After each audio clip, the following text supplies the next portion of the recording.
తిరుమల లడ్డు నెయ్యి కల్తీ అంశం ఏపీ అసెంబ్లీ మండలిని కుదిపేనుందా? ఈ చర్చను వైసీపీ అస్త్రంగా మలుచుకోబోతోందా? అధికార ప్రతిపక్ష సభ్యులు వ్యూహ ప్రతివ్యూహాలతో చర్చకు సిద్ధమవుతున్నారా? వైసీపీ అధినేత జగన్ అసెంబ్లీలో చర్చకు హాజరవుతారా? ఆయన హాజరైతే లడ్డు లడాయి మరో రేంజ్కు వెళ్లనుందా? ఇప్పుడు నో కాస్ట్ కాఫ్ సిరప్ తో 60 రూపాయల విలువ గల ఇన్హేలర్ పూర్తిగా ఉచితం. దెబ్బకి దగ్గు జలుబు మాయం. తిరుమల లడ్డులో నెయ్యి కల్తీ అంశం ఏపీ రాజకీయాల్లో దుమారం రేపుతోంది. అధికార ప్రతిపక్షాల మధ్య మాటల యుద్ధం సాగుతోంది. ఈ అంశంపై అసెంబ్లీ మండలి వేదికగా చర్చించాలని ప్రభుత్వం నిర్ణయించింది. ఈ అంశంపై చర్చించేందుకు 4 గంటల సమయం కేటాయిస్తూ నిర్ణయం తీసుకుంది. అటు మండలిలో ఇందాపూర్ డైరీ అంశంపై ఈ నెల 26న ప్రత్యేక చర్చకు బిజినెస్ అడ్వైజరీ కమిటీ సమావేశంలో గ్రీన్ సిగ్నల్ ఇచ్చింది. దాంతో లడ్డూలో కల్తీ నెయ్యి అంశం రాష్ట్ర రాజకీయాల్లో హాట్ టాపిక్గా మారింది. లడ్డూ నెయ్యి కల్తీ అంశంపై అసెంబ్లీలో సీఎం చంద్రబాబుతో ముఖ్య నేతల సమావేశం జరిగింది. రేపు ఉదయం ప్రశ్నోత్తరాల అనంతరం 0 అవర్ రద్దు చేయాలని నిర్ణయం తీసుకున్నారు. ఉదయం 10:30 నుంచి నెయ్యి కల్తీపై టీడీపీ, జనసేన, బీజేపీకి చెందిన 10 మంది ఎమ్మెల్యేలతో మాట్లాడించాలని నిశ్చయించారు. లడ్డూ నెయ్యి కల్తీ విషయంపై టీడీపీ, జనసేన, బీజేపీ ఎమ్మెల్యేలు మాట్లాడాక మధ్యాహ్నం 12:30 తర్వాత సీఎం చంద్రబాబు ప్రకటన చేయనున్నారు. సీఎంతో జరిగిన సమావేశంలో టీటీడీకి సంబంధించి పలు కీలక నిర్ణయాలు తీసుకున్నారు. టీటీడీ నిబంధనలు మరింత కఠినతరం చేయాలనే అంశంపైన చర్చించారు. తిరుమలలోనూ స్వర్ణ దేవాలయం తరహాలో చట్టం తీసుకొచ్చే యోచనలో ఉంది సర్కార్.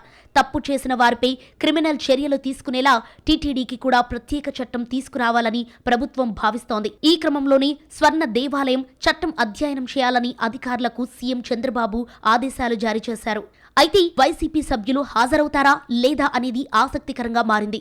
కొంతకాలంగా లడ్డూ వివాదంలో రాజకీయంగా అనూహ్య పరిణామాలు చోటు చేసుకుంటున్నాయి. ఈ చర్చకు జగన్ హాజరవుతారా లేదా అనేది హాట్ టాపిక్ గా మారింది. అటు మంత్రి లోకేష్ మీడియా చిట్ చాట్లో కీలక అంశాలను వెల్లడించారు.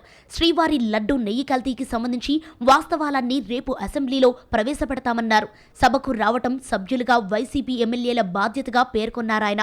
అసెంబ్లీకి రావాలని ఎవ్వరూ బొట్టు పెట్టి పిలవరంటూ వ్యంగ్యస్త్రాలు సంధించారు. దేవుడి ఫోటోలతో చట్టసభల్లో ర్యాలీలు చేయటం అభ్యంతరకరమని మండిపడ్డారు లోకేష్. మరోవైపు జగన్ సభకు వచ్చినా మాట్లాడే అవకాశం ఇవ్వరనే మరో వాదన ఉంది. సభకు వచ్చి జగన్ మాట్లాడే అవకాశం ఉంటే వినియోగించుకోవాలని, లేదంటే బయటకు వచ్చి తన వాదన వినిపించాలని సీనియర్ నేతలు సూచిస్తున్నట్లు తెలుస్తోంది. దీనిపై జగన్ తుది నిర్ణయం తీసుకోవాల్సింది. శాసన మండలిలో ఇందాపూర్ డైరీ వ్యవహారంపై ఇవాళ కూడా సేమ్ సీన్ రిపీట్ అయింది.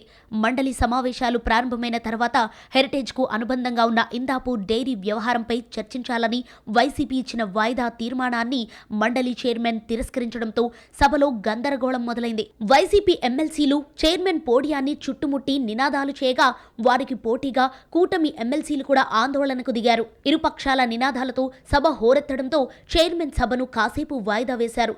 తిరుమల లడ్డు అంశాన్ని అసెంబ్లీలో చర్చిస్తామన్న ప్రభుత్వ ప్రకటనపై బొత్స సత్యనారాయణ ఘాటుగా స్పందించారు. అసెంబ్లీలో ఏం చేస్తారో అది మీ ఇష్టం, మాకు మాత్రం మండలిలో చర్చ జరగాలని ఆయన తేల్చి చెప్పారు. దేవదేవుడి అంశంపై రాజకీయ నిందలు పడకుండా ఉండాలంటే ప్రభుత్వం పారదర్శకంగా చర్చించాలని డిమాండ్ చేశారు. ఈ నేపథ్యంలో మండలి చైర్మన్ మోషన్ రాజు అధ్యక్షతన బీఏసీ సమావేశమైంది. ఇందాపూర్ డైరీ అంశాన్ని మండలిలో చర్చించేందుకు ప్రభుత్వం గ్రీన్ సిగ్నల్ ఇచ్చింది. ఈ నెల 26న ఇందాపూర్ సహా తిరుమల లడ్డు అంశంపై చర్చించేందుకు పచ్చ జెండా ఊపింది. తిరుమల శ్రీవారి ప్రసాదంపై చంద్రబాబు చేసిన ఆరోపణలపై ప్రధానంగా చర్చ జరగాలని కోరామన్నారు బొత్స. రాష్ట్రంలో కక్షలు, కార్పణ్యాలతో దాడులు పెరిగిపోయాయని, అందుకే శాంతి భద్రతలపై చర్చించాలని అడిగామన్నారాయన. దీంతో పాటు వ్యవసాయంపై చర్చించాలని కోరామన్నారు. పెట్టుబడులు, ఇరిగేషన్, ఎడ్యుకేషన్పై తాము చర్చకు సిద్ధమన్నారు. సభల్లో చెప్పులు ధరించి వెంకటేశ్వర స్వామి ఫోటోలు పట్టుకున్నట్లు ప్రచారం జరిగిందని, కానీ చైర్మన్ చూపించిన ఫుటేజీలో ఎలాంటి ఆధారాలు లేవన్నారు. అందుకే వాస్తవాలను బయటపెట్టాలని చైర్మన్ దృష్టికి తీసుకెళ్లామన్నారాయన.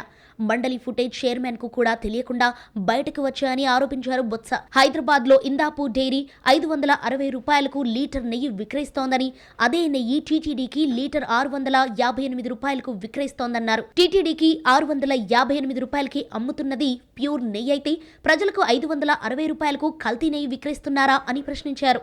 మొత్తంగా తిరుమల లడ్డు నెయ్యి కల్తీ అంశం ఏపీ అసెంబ్లీని కుదిపేసేలా కనిపిస్తోంది. అసెంబ్లీ మండలిలో చర్చకు వస్తుండటంతో ఈ వ్యవహారం ఎలాంటి పరిణామాలకు దారితీస్తుందో చూడాలి.